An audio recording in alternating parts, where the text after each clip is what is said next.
Welcome to the story in your head. Today, Ron and I are going to talk about how to fire someone with dignity. Fire somebody with dignity. How does that trigger you? Yeah, that would be really cool. How do you do that? How do we do that? We've had conversations before about why firing someone at all. And this is the next step, right? When we've made a decision that the person doesn't fit for some reason, isn't capable of doing the job, there's some reason and a good reason to fire. The first thing I always say is it should never be a surprise. Should never be a surprise. I got that. Tell me about more. What does that mean? Never be a surprise. So, So they've been living in impending doom for a while now. Is the other shoe's going to drop, or in a way that there have been opportunities to have discussions and give feedback that certain expectations are not being met, or that different expectations are expected. Expectations are expected. But there have been many conversations with the employee. For whatever reason, those expectations or I'm going to go with that. Those expectations have not been met. And it could be something like they're toxic to the environment.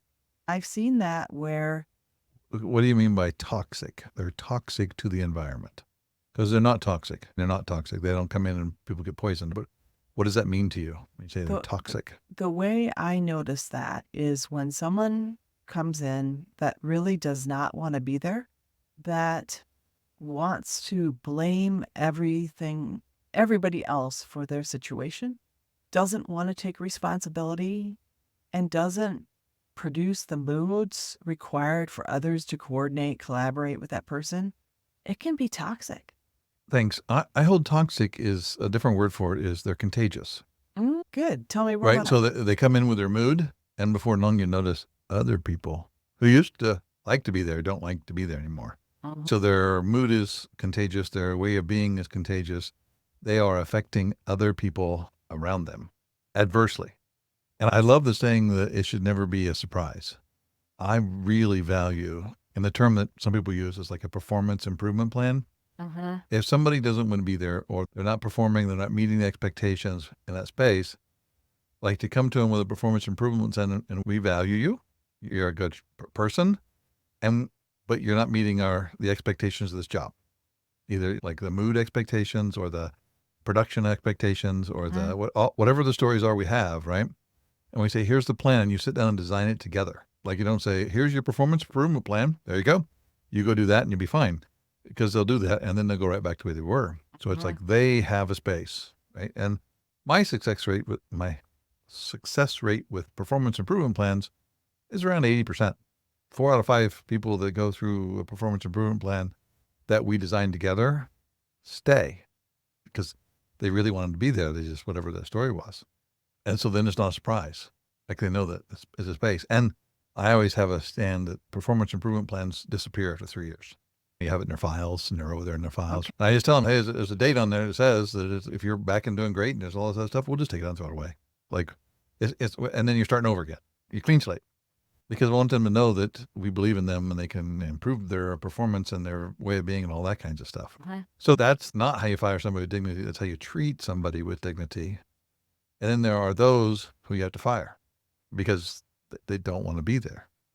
And one of the most common ways that they don't want to be there that shows up in a way where we end up firing them is they steal or they cheat or they do something that affects the identity that's against the policies of the company.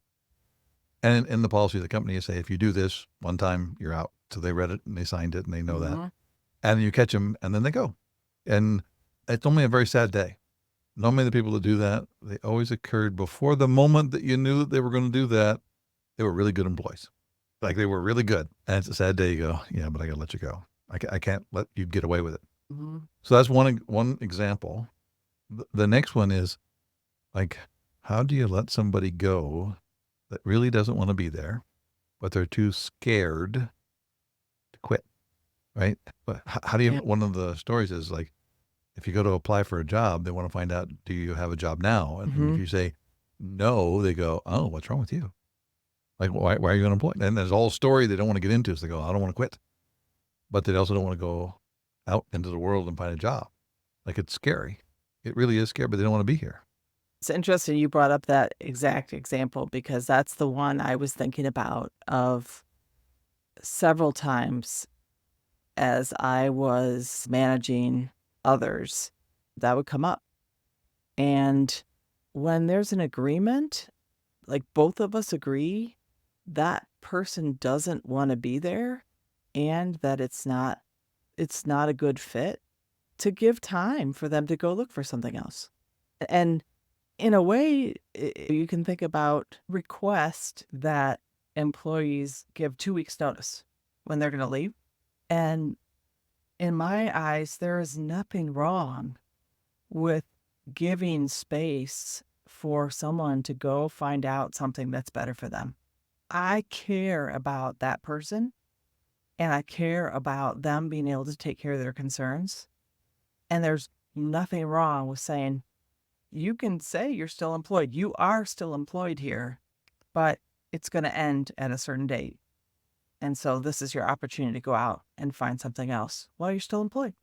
So that's one way to be dignified about it. And by the way, if the person doesn't want to be there anyways, that it's like this space that now frees them up, because the scary part that you brought out is they're scared to not have a job. They're scared to have a gap on their resume. Wait a minute, their LinkedIn profile has a month gap in it. What's that about?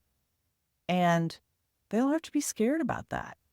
Like that they have a space now where they can go out, find something they really like.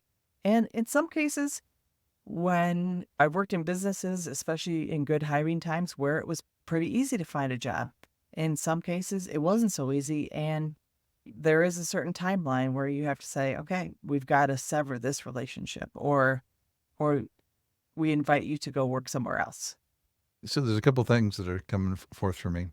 One, I ran the experiment of letting somebody continue to work until they found a job. Mm-hmm. Like I said, okay, you don't have no responsibilities and you don't have to do anything, but you're on payroll because we love the person. Like, we love them because they're human, right? But we love them because they were a pretty good guy. They Mm-hmm. just didn't fit into a role we had.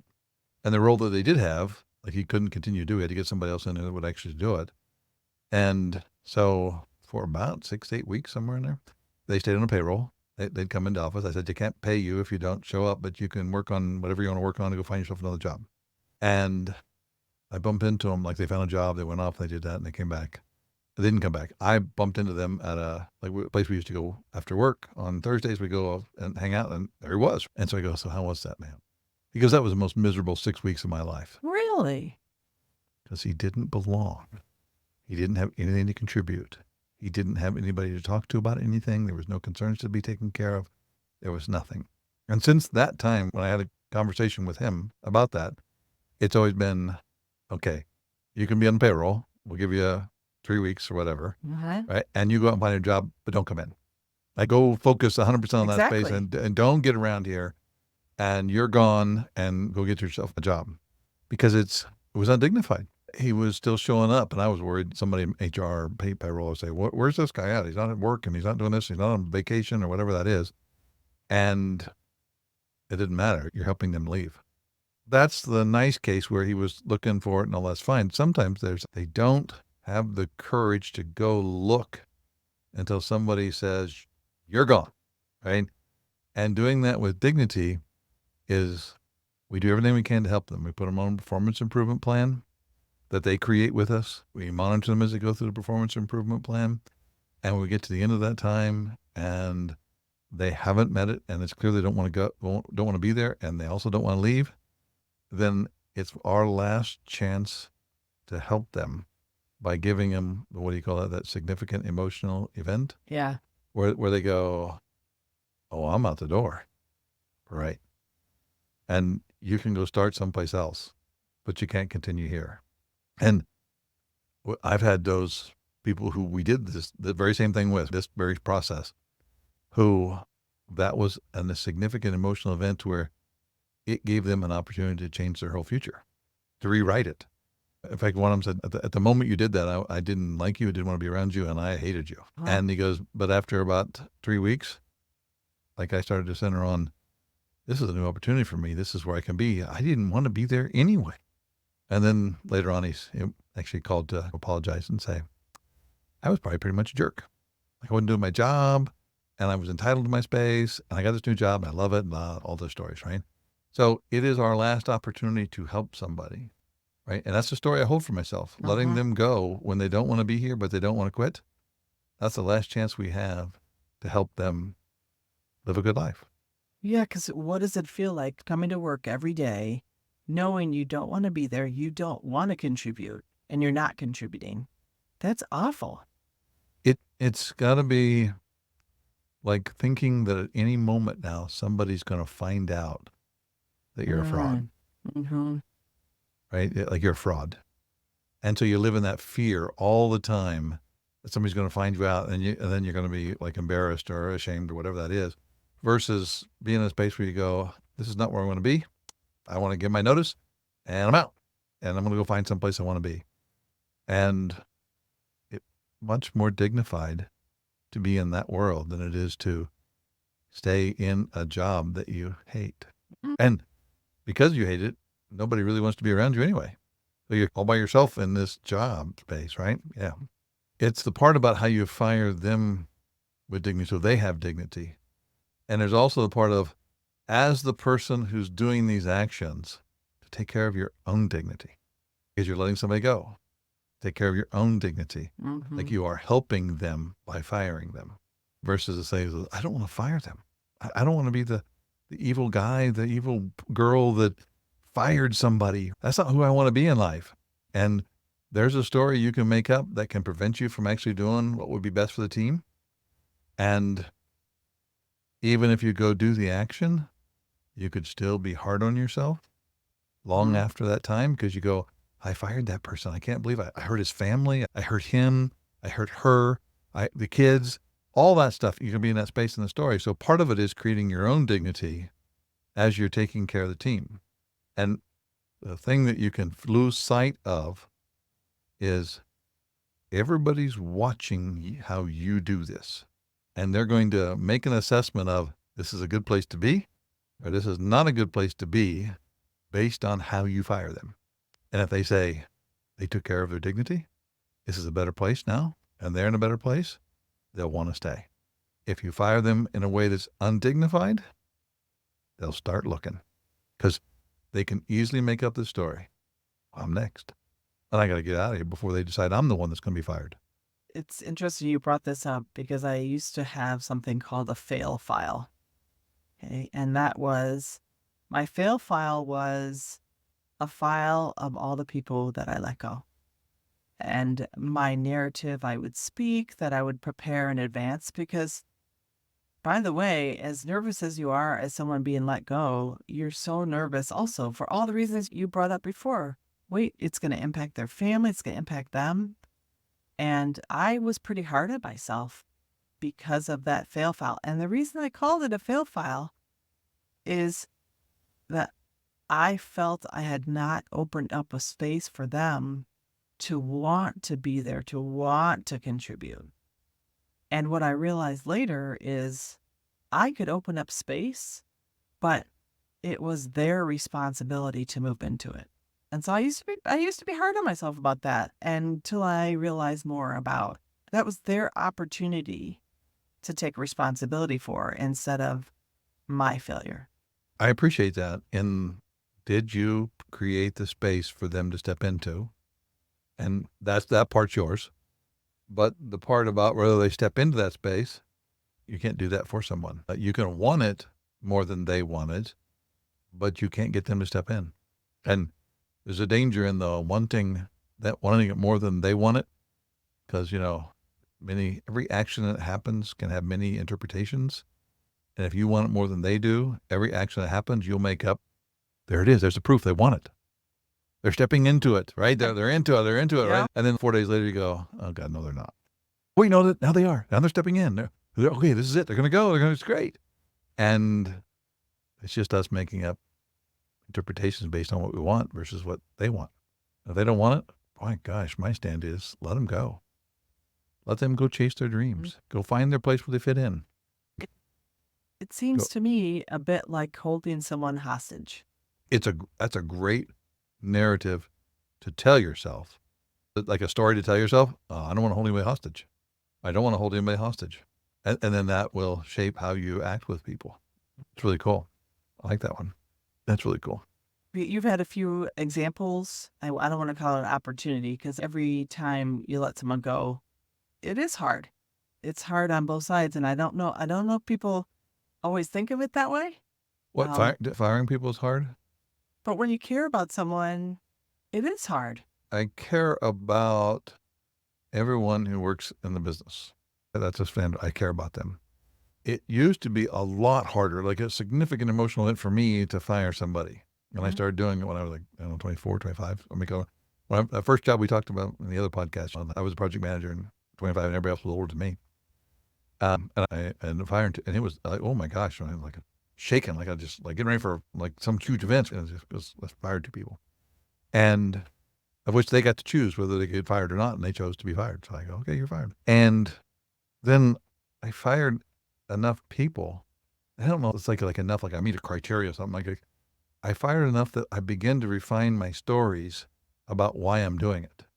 And so it's not about affecting their family adversely. It's about helping their family positively, right? Because if you hate being at work, you can be a real a-hole at home. Going home and go, so how was your work today? I hated it. It's Kick the terrible. dog. Kick Yep. kick the kids, kick the dog, everybody angry, yelling at each other, and all that stuff. So I watched all that, and I go, it's not a good life for them. And my Hmm. stand is, if I'm going to help somebody have a good life, and that requires me letting them go to have a good life, I'm in. Like that's my space. I go, I do what I can to help them, to let them choose to be here, to get with our culture, and to be in that space to do that. And then there's a moment when I go, oh, I get it. It's nothing else I can do, and I'm at peace with letting them go.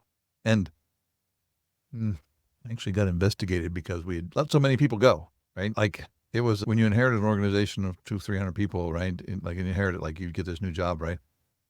There's the, what do you call it, the omissions of the previous managers who Yeah. didn't do things Errors and right. omissions, right? Yep. Right, errors Hmm. and omissions, right? And so you get in there, and all of a sudden you go, "This is our stand. This is our place." And pretty soon, all of a sudden, things come up where people who are still there that don't want to be there. And so we said, "This is our stand. If you don't want to be here, we help you find a good life by going out and in the world, right?" And then I didn't know about this till later, but they investigated the group because we had hired more. There was 80,000 employees in North America, and I had 300 of those 80,000, and we had fired more people than the rest of the 80,000 combined. And they came into an investigation. They went through everyone we let go. And there was a performance improvement plan. There were stories in the files. There was everything we needed to do. And there was a place where we let them go. And they came back and said, no, all of them should have been fired. They did it right. There was nothing investigation there. You're good to go, right? And my request was, so you're going to investigate everybody else who didn't fire the people who, right? Like I just let the people go who should have been. Where was the 80,000 people? Where was all the people they should be letting go, right? Because they're keeping people in the business that don't want to be there and making life miserable for everybody. And at the same time, we won best place to work in Houston, Texas. But I think those are correlated because people realize that if you don't want to be there, go ahead and leave. And if you want to be here, have fun. Ron, something else about this conversation triggered me, and it based on multiple examples in the businesses I've been in. So you let someone go, and then there's the communication after the fact. And by the way, I've been yelled at by people saying, how come you didn't let me know in advance that you were going to fire this person? And why don't you send out an email to everybody that this person's been fired? And part of that dignity is not doing things like that. And can you share a little bit more about the dignity of the communication after someone's been let go to the rest of the team? Triggered me. I used to work for a company called Westinghouse, and they had an employee that they fired. And then after they fired, he still showed up to customers and representing them, right? And so they took out an ad, a full-page ad in the Pittsburgh, whatever the Pittsburgh paper is where Pittsburgh, Westinghouse was based out of. A full-page ad had a picture of him and said, "This person does not work for Westinghouse." And I was just going, "Now there's a move, That right? is a way to do it. That is a way to do that." And the way I move with it is, it's not email, it's not text or any of the bases like that. It's not. It's personal conversations. Like, you don't give anybody heads up, right? Because humans are. I grew up in the country, and the word is that if you slide in the ditch, news will make it home before you do. That's just the way people work, and so you don't let it out because you don't. It's undignified for people to know what's going to happen to somebody before they know. Mm-hmm. So only the people who are involved, like the HR and the individual manager, know about it. And then once it happens, then we bring together those people that they would interact with, and we have a conversation. This person was let go at this time, but it's all in person. Mm. And then you say, "This is where it's at." And they go, "What you need to be prepared for is what breakdowns might happen because this person is no longer here, and what you need to do to get ready for it. This person had this project or this something or other. How do you take care of that?" And you talk about the person in good terms. Like, he's going to find another job. She's going to find another job. They're going to take care of a new responsibility. We wish them the best. We dearly love them, and they're not going to work here anymore. And we need to take care of anything that might be a cause of breakdown. And it's always the focus on the prevention of breakdowns because this person's not around that we work on. Mm. We don't go into why. We don't go into all the other stuff. We just go, they're gone, and how do we focus that? And then people will figure that out. And then I'm always pay attention to the gossip, like what stories people make up. And if I hear that there's a story that's being made up that's not accurate, then I go in and say that's not accurate. And people make up all kinds of stuff because we're humans. We make stories up, right? What we call this the story in your head. People make up stories. Sometimes it can look like what could be called a fact. Sometimes it's just what they think it should be, right? And if it's an inaccurate story, I make sure to speak up and say that's not the story. And they go, "What is the story?" That's not your space. Mm-hmm. Mm-hmm. But I need you to know the thing that you're spreading, that's not true. Yeah, it's almost like asking the question, if this were you we were talking about, how would you like us to share that you got let go? Thank you for that. I don't ever say that, but that is why I say it the way I say it. Mm. Because I want everybody to know how we're going to treat them. We as humans, we see something happen and we go, "How does this affect me? How does this affect me? How does this affect me? How does this affect me?" And we go, "No, we don't talk about that." Then they go, "If something happened to me, they wouldn't talk about it." That's the stand of the company, and it's pretty cool. Cool. Yeah, thank you. It's a skill. To fire someone with dignity really is a skill. But it's to the benefit I hold, to the benefit of not only the company, but especially to the person who we really do want them to have a good life and find out what really is it that they want to do. It's what they want to do. I think it's where they want to be, Mm, the group they want to be with. yeah, thanks. And so some of it is what they want to do. Some of it is just the group they want to be with. They don't want to be with Mhm. this group. And they made up that story, and it's not, I can't change their story, but I can let them go find the group they want to be with. So yeah, I accept. Yeah, cool. Yep. It is a skill, but it does take care of the people who are left because everybody's watching, right? And it takes care of that person to become out because you never know. And be aware that sometimes you let people go, they become your customer, Yeah. right? They go out in the world, and next thing you know, you go, "Oh, hi, how you doing?" And how you treated them and the way they went to be let go will make a difference on whether they're going to do business with you. You go, "No, no, what you did, that was really, thank you. It was dignified. I'll work with you because I can trust you." And it's where people go when they get low. They go, "Let's go to the vendor, go to the customer. Let's go find a place where, because I know the knowledge, I know the skills, and the business." Yep. All of a sudden you look over and you go, "Oh, hi. That's fun. We wonder where you're going to land. There you are. Yeah. Yeah. You're signing our paychecks now. Thank you. It's really cool." It has happened to me. Yeah, I think especially in any kind of specialty business, I worked in engineering, semiconductor engineering, and Mhm. you are always going to see people again. I worked in a power business, power generation, small family. Only Mm-hmm. so many assets, only so many vendors and suppliers, and everybody knows each other. Pretty cool. So taking care of people while they work for you is really worthwhile. Yeah, that's great, Ron. Oh, All right, thank so you. I'm Great, gonna, I'm great gonna, yeah, conversation. great conversation today. So I'm gonna open it up to you for something a little light at the end. Your turn. Thanks for the heads up. And I know not to go movies. So I'm going to say, what's your favorite book under 100 pages? Oh my God, that's a really hard one. The first one that pops into my head is The Thin Book of Trust. It's mine. That's my favorite book under 100 pages. It is so to the point, so easy to digest and read, but that one really, I would say my father was in academia, and I think the thickness of the books on your bookshelf might indicate something in academia. I don't know. I'm making this up at this point, but like Hmm. if you're a lawyer, the bigger, the thicker the book could be. It's so important. That thin one is on my bookshelf, and I really like that one. Yeah, it is also my favorite thin book under 100 pages. And the craft in it is so easy, like it's so quick to write. So that means they had to spend a lot of effort to get the story down to that short a story. Mm-hmm. What is it to somebody? I've heard it to Mark Twain or to others, but it doesn't matter. Sorry for the long letter. I didn't have time to write you a short one. Yes. And that is a short book, and the sincerity, reliability, competence, and care. It's been years since I've read the book, but I got those four. Yep.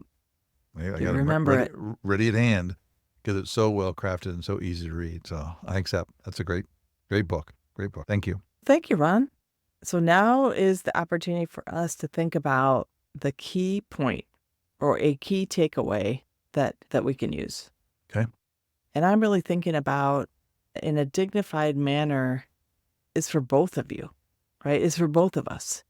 It's for the person being let go and the person doing the letting go, because that is going to impact the rest of the organization and that other person forever. The way other people notice how you treat someone when they're being fired will make a huge impact to your own organization. And then the person being let go, who may someday end up being your boss or your vendor or whatever it is, They may be the one who signs your check. Yes. the dignity given to them will stick with them and either produce a space in the future that you could coordinate together or not. Yep. That's what I was thinking about. Great. Thank you, Deb.